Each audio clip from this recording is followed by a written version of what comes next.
Assalamualaikum warahmatullahi wabarakatuh.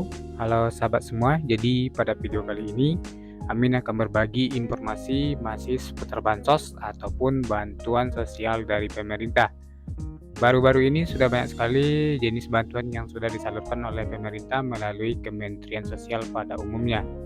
Di antaranya yaitu bantuan program keluarga harapan ataupun PKH, bantuan sembako ataupun BPNT, dan yang saat ini ada yang terbaru yaitu bantuan sosial minyak goreng. Ya, bagi ibu-ibu ataupun si penerima manfaat ataupun KPM yang sudah mendapatkan bansos ini, selamat dan mudah-mudahan apa yang ibu dapatkan itu bermanfaat dan dimanfaatkan sebaik mungkin. Nah, pada skema ataupun dalam masa penyaluran bansos tahun 2022 ini yang sudah berjalan di tahap 2, ya, ada beberapa kasus ataupun permasalahan yang cukup banyak dialami oleh si penerima bansos ini. Di antaranya yaitu pada umumnya ada si penerima bansos yang saldonya masih nol ataupun saldonya kosong.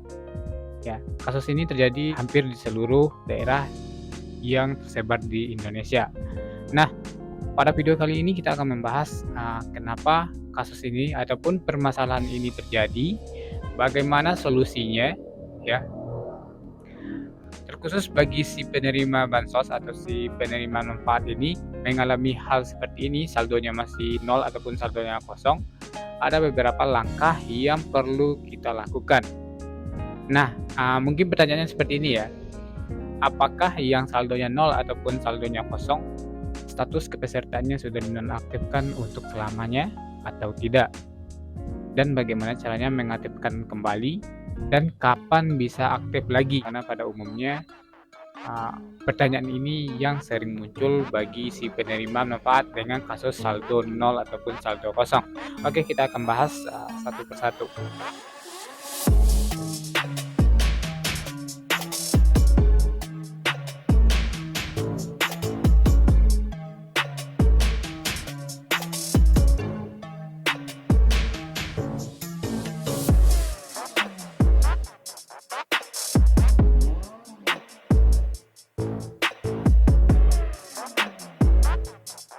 Si KPM atau si penerima manfaat yang kasusnya saldonya masih kosong ataupun saldonya nol, ya ada beberapa langkah yang bisa kita lakukan. Di antaranya yang pertama yaitu silahkan ya pastikan ataupun cek data kita apakah sudah padan di Disdukcapil ataupun di Capil terdekat. Arti dari padan ini ya itu ya sudah sesuai dengan data yang sebenarnya. Contohnya apakah kakak kita sudah kakak terbaru yang diiringi dengan barcode. Nah, apakah jumlah anggota keluarga ataupun ART sudah sesuai dengan sebenarnya? Misalnya kita sudah memiliki tambahan anggota keluarga, ya dalam arti anak, namun belum masuk kakak. Nah, ini akan menyebabkan data tidak valid atau tidak padan. Dan juga belum memperbarui KTP, belum memperbarui KK, ataupun status-status yang tidak sesuai dengan sebenarnya atau belum padan. Contohnya kita sudah cara hidup tapi belum memperbarui KK, atau anak salah satu anggota keluarga kita sudah menikah, seharusnya sudah keluar dari KK tapi belum diperbarui. Nah, itu ada beberapa kasus tidak padan capil. Seandainya itu terjadi, teman-teman bisa mengkonfirmasikan di dinas capil terdekat. Nah, seandainya ini tidak ada masalah, kita lanjut ke alur ataupun langkah yang kedua. Pastikan data pendidikan ataupun data anak padan dengan atau terdaftar di Depodik. Ya. Salah satu penyebab tidak valid ataupun saldo kosong, istilahnya itu data ditidurkan karena data tidak padan. Salah satunya yaitu anak tidak terdaftar di Depodik. Silakan ibu-ibu atau si penerima manfaat ini atau si KPM ini konfirmasi ke sekolah ataupun dinas pendidikan, ya. Nah, selanjutnya seandainya kasus 1, 2 ya tidak ada masalah, selanjutnya teman-teman ataupun ibu-ibu bisa cek data DTKS-nya atau SIG-NG-nya. Apakah memang datanya sudah sesuai dengan kondisi yang sebenarnya atau datanya sudah padan di DTKS. Ya, salah satu yang tidak padan misalnya salah satu anggota keluarga kita ternyata belum terdaftar di DTKS. Contohnya anak kita berlima, di dalam kakak ternyata yang masuk cuma 4, berarti perlu diusulkan satu ART lagi. Ya, atau seandainya status kita terdaftar di DTKS, namun di kolom keterangan ternyata PKH-nya tidak aktif. Nah, ini perlu kita cari tahu lebih lanjut lagi, atau kondisi data di DTKS-nya memang tidak valid. Contohnya si pengurus perempuan ternyata sudah single parent, namun si kepala keluarga laki-lakinya masih ada di DTKS. Ini perlu diperbarui, atau sudah pindah alamat, seharusnya domisilinya sudah di wilayah B, ternyata terdaftar masih di wilayah yang lama. Nah, ini perlu diperbarui. Ya, seandainya ini data ini sudah diperbarui, ya, yang di Capil sudah padan, anak sudah terdaftar semuanya di Depodik, TKS-nya sudah sinkron ataupun sudah padan. Nah, ternyata data ini tidak ada permasalahan. Seandainya ada permasalahan, ibu-ibu bisa koordinasi di instansi terkait. Misalnya tidak padan Capil, mendatangi Capil, tidak terdaftar di Depodik, anak sekolah. Ya, seperti itu ya. Nah, seandainya tidak padan di DTKS, saya janji ibu-ibu bisa mendatangi dinas sosial terdekat atau lapor ke pendamping. Ya.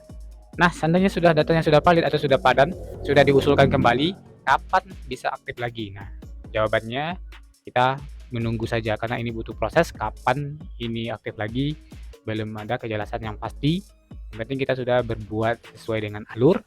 Nah, apakah kepesertaan kita akan aktif untuk selanjutnya, kita belum tahu.